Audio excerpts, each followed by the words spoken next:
earning a Purple Heart he still wears proudly around his neck. After the war, he started a family, children, grandchildren, but always dreaming of the sky. And so for his 90th birthday, he decided to jump. I'm so excited to jump. His family cheering, and 14,000 feet up in the air, Private First Class Jaramillo finally taking the leap. Over Urda, Utah, the parachute landing back on the ground.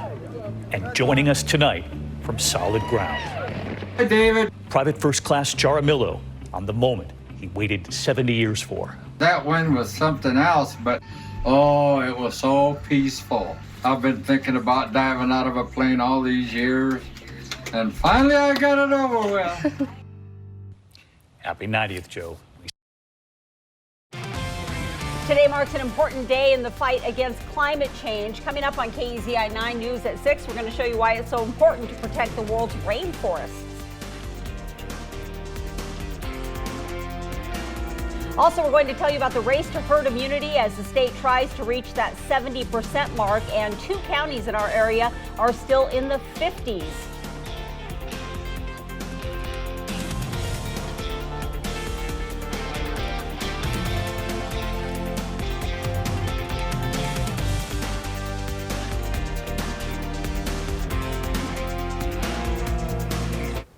Live, local, late breaking. This is KEZI 9 News at 6. We begin with new information tonight about a few of the victims in that heartbreaking triple murder investigation. This has been ongoing since Friday, and there are still many, many questions officials and the public want answered. Thank you for joining us tonight. I'm Matt Templeman. And I'm Renee McCullough. KEZI 9 News reporter Kennedy Dendy joins us live tonight with the latest, including an update tonight on one of the hit-and-run victims, Linda Oyster. Kennedy? Matt, Renee, she has improved from critical to fair condition here at River Bend. And this comes just 4 days after Owen Nicholson allegedly ran her over while she and her husband were strolling through an RV park in North Bend. Her husband, Anthony Oyster, was killed. But Owen Nicholson is also being accused of killing 47-year-old Jennifer Davidson and his own father, 83-year-old Charles Nicholson. Then he allegedly kidnapped Laura Johnson in Springfield and forced her to drive 33 hours to Wisconsin. That's when he turned himself in to authorities, and at last check, he is still in Wisconsin.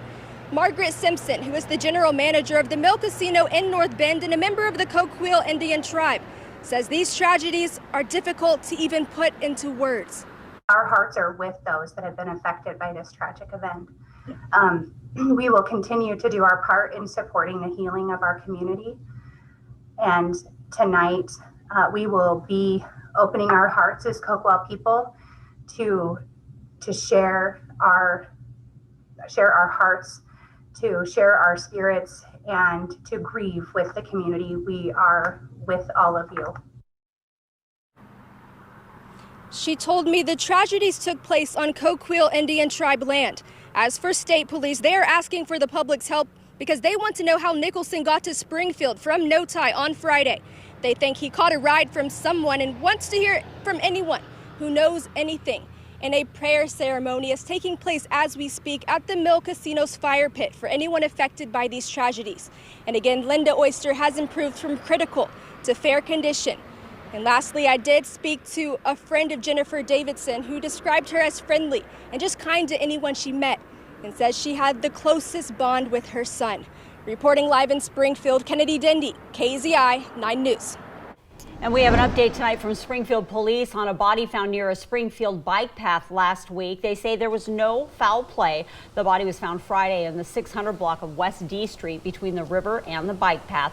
Medical examiner says the individual has been identified and the family has been notified.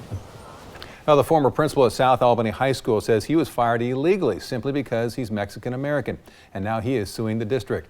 Nine Munoz, also known as Nate, was principal from July of 2018 until June of 2020 when he was fired. In his federal lawsuit, Munoz claims he was subjected to racial discrimination, harassment, and a hostile work environment. We did ask the district why Munoz was let go, but they said only that they are, quote, dedicated to providing a safe and inclusive environment for all students and employees.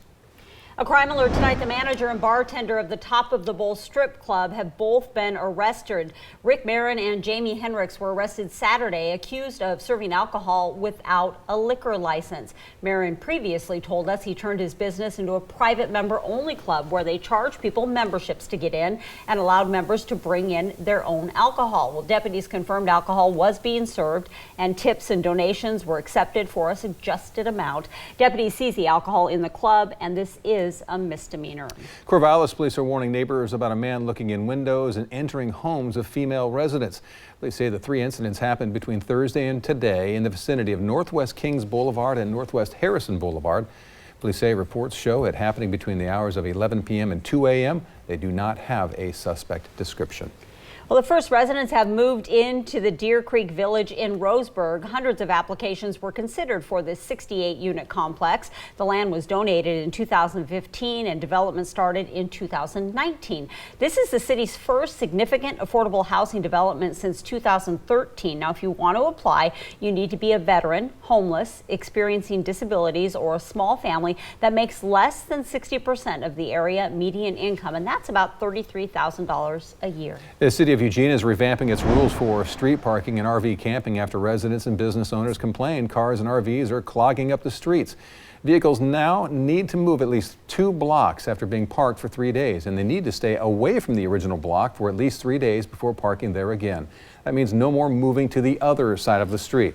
Finally, RVs are not allowed to park overnight near places where people sleep, like homes, apartments, or hotels. Some counselors were worried about consequences from the changes, and they plan to review the new rules in the fall. Now, your first forecast with Chief Meteorologist Dylan Robichaud. Temperatures are hot right now in the valley, but you want to know where they're a lot cooler? Coos Bay, we're sitting right now in the upper end of the 50s, lower 60s up and down the coast. A lot of cloud cover out there too, as we have those onshore winds. We're going to keep the gray skies around for the next few days. 60 on the nose right now, hardly any wind, only coming in at around 8 miles per hour. This time of the year, the average high is around 65 degrees. I think today it's about 64 degrees. The average rainfall for the coast, about 1.5 inches of rainfall. That makes it tied for the 4th driest month of the year. 84 right now in Roseburg. Good evening to you. 79 up there in Corvallis. We're going to stay warm for the next few hours, and then we fall down to the upper 60s by 10 p.m. tonight. But then here comes the heat wave the next 6 to 10 days. Look at that. It's never a good thing when you get these dark reds that show up here on the map. We're going to be seeing temperatures well above normal for the weekend and into next week. Why is that? Well, we got 2 high-pressure systems that are going to merge and form one strong ridge by Saturday and Sunday. Look at these dark colors on the map. As that ridge really intensifies, we're going to have all that heat building into western Oregon. Parts of the valley and the basin will be exceeding 100 degrees for the weekend, and even here in the Willamette Valley, we'll be looking at 101 degrees here on Sunday. Things do get a lot cooler as we head back to work next Monday. Dylan, thank you very much. We begin our coronavirus coverage tonight with a look at the number of new cases per county in our viewing area. Benton County reported 4 new cases today, just 1 in Coos County, 9 new cases in Douglas County, 18 in Lane County, and 10 additional cases in Lynn County. Oregon State finished its 7th round of trace COVID testing in Corvallis in early June, and they're giving us the latest data. They say the sampling suggests 3 people in 1,000 had the virus on those days. Now, for context, when they conducted their 6th round of sampling 3 months before, that number was more than 4 times higher at 13 people per 1,000. 500 community members were tested, and this was the first time they offered vaccinations as well, and they were able to provide first doses to 5 people. Today, Oregon Governor Kate Brown announced this is the last week that counties can move risk levels. Now, this change comes as we get closer to that 70% number. There were no changes in our area, viewing area, that is. All the counties stayed in the categories they were already in. So Douglas and Lynn are still in high risk, and they will stay there until the state finally reaches the governor's goal to get rid of COVID restrictions with that 70% vaccination rate. As counties try to reach their goal, or this goal, I should say, there are still some counties, again, struggling to leave the lower risk category. Hey, KEZI 9 News reporter Ariel Yacobazi is live tonight to tell us more about what health officials in these counties think about the upcoming move. Well, Matt and Renee, there are still 6 counties in Oregon who still have not climbed out of that high-risk category, and including Douglas and Linn County, and leaving officials in both of these counties with concerns.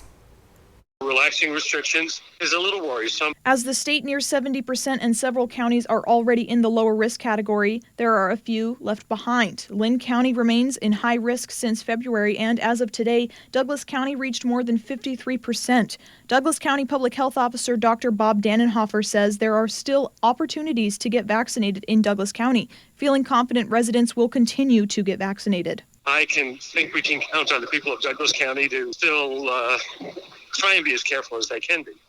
But some counties feel better about rates than others. Todd Noble, the health administrator in Linn County, tells me he is disappointed with the number of residents not getting vaccinated. He also says there are other concerns about not getting vaccinated, including the mental health toll on children. Mental health issues have been a major factor through this pandemic. And some of the biggest concerns I have is our youth. Noble says they've taken a harder hit than most, having to isolate themselves frequently. He says getting the vaccine could mean more safe social interactions for everyone, including young people. Noble encourages those who have questions or concerns about getting the vaccine to contact their healthcare providers. There are also still opportunities to get vaccinated in both Douglas and Linn County, whether it be through pop-up clinics, your doctor, or at your local pharmacy. Reporting live in the studio, I'm Ariel Yakubazi, KEZI 9 News.